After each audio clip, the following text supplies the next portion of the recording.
अगर ऐसे ही बारिश होती रही तो मैं सब्जी बेचने कैसे जाऊंगी। आशा अपनी झोपड़ी के दरवाजे पर खड़ी होकर बारिश को देखकर ये सोच रही होती है। तभी उसकी 22 साल की बेटी शालिनी अंदर से आवाज लगाती है, माँ अंदर आ जाओ और पहले मुझे खाना डाल दो, उसके बाद बारिश रुक जाए तब चली जाना सब्जी बेचने। शालिनी की बात सुनकर आशा देवी अंदर आ जाती है और उसे खाना डाल कर देती है। कुछ देर बाद बारिश रुक जाती है तो आशा सब्जी का ठेला लेकर बाजार जाने लगती है। माँ अभी तो बारिश बंद हुई है, अब कहाँ जा रही हो? बेटी सब्जी बेचने जा रही हूँ, थोड़े पैसे कमाऊंगी तो राशन की टेंशन नहीं रहेगी, और फिर तेरी शादी के लिए भी तो पैसे जोड़ने हैं ताकि तेरा रिश्ता अच्छे घर में कर सकूं। ये बात तो आपने अच्छी कही माँ, मैं नहीं चाहती कि मेरा पति आपकी तरह गरीब हो, बल्कि मुझे तो कोई अमीर घर चाहिए जहाँ मुझे हर खुशी मिल सके। आशा चुपचाप सब्जी बेचने चली जाती है। फिर शाम को थकी हारी आकर खाना बनाती है और बर्तन धोकर रसोई की सफाई करती है, जबकि उसकी बेटी किसी भी काम को हाथ नहीं लगाती थी। ये देख आशा उससे कहती है, बेटी घर के काम सीख लो, आगे जाकर काम आएंगे। माँ मैं अमीर घर में शादी करूंगी ताकि वहाँ नौकर चाकर हो और मुझे कोई काम नहीं करना पड़े। शालिनी के सपने काफी बड़े थे और उसका ये सपना पूरा भी हुआ। जब वो गांव के जमींदार की बेटी की शादी में जाती है तो वहाँ अखिलेश नाम के एक लड़के से टकरा जाती है। अखिलेश एक अमीर घराने का लड़का था। शालिनी दिखने में काफी खूबसूरत थी, इसलिए अखिलेश को उससे पहली नजर में ही प्यार हो गया। पार्टी में शालिनी के बारे में जानकारी निकलवाकर वो अगले दिन ही अपनी महंगी चमचमाती गाड़ी में अपनी माँ रमोला के साथ उसके घर पहुँच गया, जहाँ अखिलेश की माँ रमोला आशा को देख कहने लगी, अरे आशा तू, ये तेरी झोपड़ी है?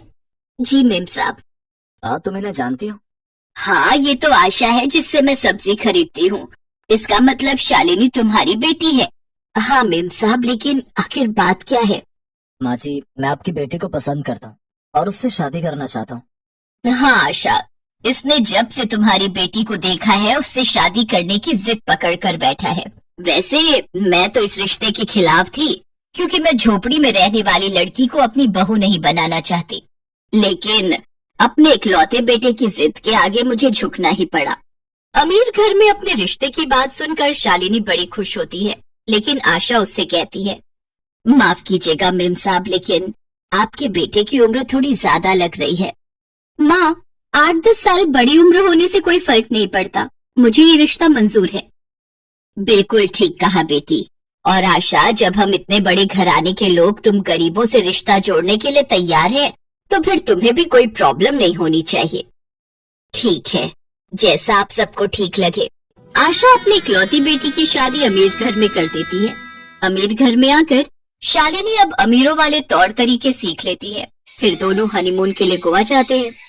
उधर बेचारी आशा सब्जी का ठेला लगाकर अपना गुजर बसर कर रही थी। फिर कुछ दिन बाद शालिनी का शादी के बाद पहला बर्थडे होता है। अखिलेश एक बड़ी पार्टी ऑर्गेनाइज करता है जिसमें वो अपने दोस्तों को और क्लाइंट्स को भी बुलाता है। जन्मदिन में आशा भी अपनी बेटी को बधाई देने के लिए आती है। बेटी मैं तुम्हारे लिए ये गाजर का हलवा बनाकर लाई हूँ, जन्मदिन बहुत मुबारक हो। उन सबके सामने शर्मिंदा होकर शालिनी गुस्से में आकर कहती है, आप जो भी हो फिलहाल यहाँ से जाइए, लगता है बेचारी की मानसिक हालत ठीक नहीं है। मेरी तो केवल एक ही माँ है और वो मेरी सासू माँ रमोला है।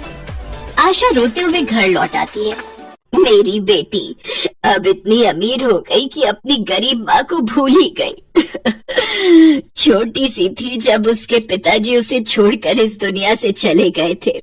तब से सब्जियां बेचकर उसे पाला पोसा, और आज मेरी अमीर बेटी मुझे पहचानने से मना कर रही है। ये सब सोचकर आशा बड़ी उदास होती है, लेकिन फिर वो ये सब भुलाकर रोजमर्रा के कामों में लग जाती है और सब्जियां बेचकर अपना पेट पालती है। उधर अखिलेश कुछ दिनों के लिए मीटिंग के सिलसिले में शहर से बाहर चला जाता है। पीछे से रमोला सीढ़ियों से गिर जाती है और डॉक्टर उसे कंप्लीट बेड रेस्ट करने की सलाह देता है। लेकिन इन्हें बेड रेस्ट की जरूरत है, अब से आपको ही इन्हीं की देखभाल करनी होगी और इन्हें बिस्तर से हिलने नहीं देना है। ये सुनकर शालिनी को बड़ा झटका लगता है, क्योंकि उसकी कामवाली तो पहले ही छुट्टी पर गई हुई थी और अखिलेश भी बाहर था। छी, मुझसे तो इस बुढ़िया की देखभाल नहीं होगी, इसको नहलाना खिलाना डायपर बदलना, छी छी छी, ये सब मेरे बस के नहीं। इसलिए इन सब से बचने के लिए वो अपनी सास को अकेला छोड़कर कुछ दिनों के लिए अपनी माँ के घर आ जाती है। तू यहाँ अब क्या लेने आई है? ओफो माँ, तुम अभी तक गुस्सा हो। वो पार्टी कोई मामूली पार्टी नहीं थी। उस पार्टी में कई बड़े बिजनेसमैन आए हुए थे जिन्होंने अखिलेश जी को बड़े कॉन्ट्रैक्ट देने थे, इसलिए मुझे वो सब ड्रामा करना पड़ा। ये सुनकर आशा देवी को थोड़ी तसल्ली हुई। फिर उसने शालिनी से कहा, ओह अच्छा, लेकिन तुम अचानक से यहाँ, सब ठीक तो है ना? शालिनी उसे सारी बात बताती है। तुझे शर्म नहीं आई? अपनी सास को इस हालत में अकेला छोड़कर आ गई। खैर, मैं ये कैसे भूल सकती हूँ, जब जन्म देने वाली माँ की तू सगी नहीं हुई तो उनकी क्या होगी। ये कहकर आशा रमोला के घर चली जाती है, जहाँ वो देखती है कि रमोला बुखार से तप रही है। आशा उसके सर पर पट्टियां करती है और उसके लिए खिचड़ी दलिया बनाती है। अब कुछ दिन तक वो उसके घर पर ही रुकती है और उसकी खूब देखभाल करती है। उसे स्पंज करना, उसके डायपर बदलना, सब काम वही करती है। हफ्ते भर के अंदर ही रमोला पूरी तरह से ठीक हो जाती है। आशा को अपनी सेवा करते थे रमोला भी बहुत खुश होती है। अब वो दोनों साथ में बातें करती, खाना खाती और अपना हर सुख दुख बांटती। अब दोनों सहेली की तरह रहती। एक रोज, आशा, तुमने जो मेरे लिए किया है ना, वो कोई नहीं कर सकता। मेरी बहू ने मुझे अकेला छोड़ दिया, लेकिन समधन होकर भी तुमने मेरी कितनी देखभाल की है। अब से तुम मेरी समधन नहीं बल्कि मेरी सहेली हो। फिर अखिलेश घर वापस आता है तो उसे सारी बात पता चल जाती है। उधर रमोला के ठीक होते ही शालिनी भी वापस आ जाती है, लेकिन अखिलेश शालिनी को खूब सुनाता है। निकल जा तू मेरे घर से, अब क्या करने आई है यहाँ? मेरी माँ को ऐसी हालत में छोड़कर तुम चली गई। मुझे तुम जैसी पत्नी की कोई जरूरत नहीं है। नहीं नहीं, मुझे ऐसी सजा मत दो, मुझे माफ कर दो। अब मुझे अपनी गलती का एहसास हो गया है। माँ जी, सासू माँ, आप भी मुझे माफ कर दो। शालिनी को अपनी गलती का एहसास हो जाता है और वो सबसे माफी मांगती है। फिर सब उसे माफ कर देते हैं। लेकिन इन कुछ दिनों में आशा रमोला की अच्छी सहेली बन जाती है और जब आशा अपने घर जाने लगती है तो रमोला उससे कहती है, आशा, अब तुम कहीं नहीं जाओगी, तुम अब यहीं हमारे साथ रहोगी। लेकिन भला मैं अपनी समधन के घर कैसे रुक सकती हूँ? समधन के घर ना सही, अपनी सहेली के घर तो रुक सकती हो ना। आज से हम समधन बाद में, लेकिन सहेली पहले हैं।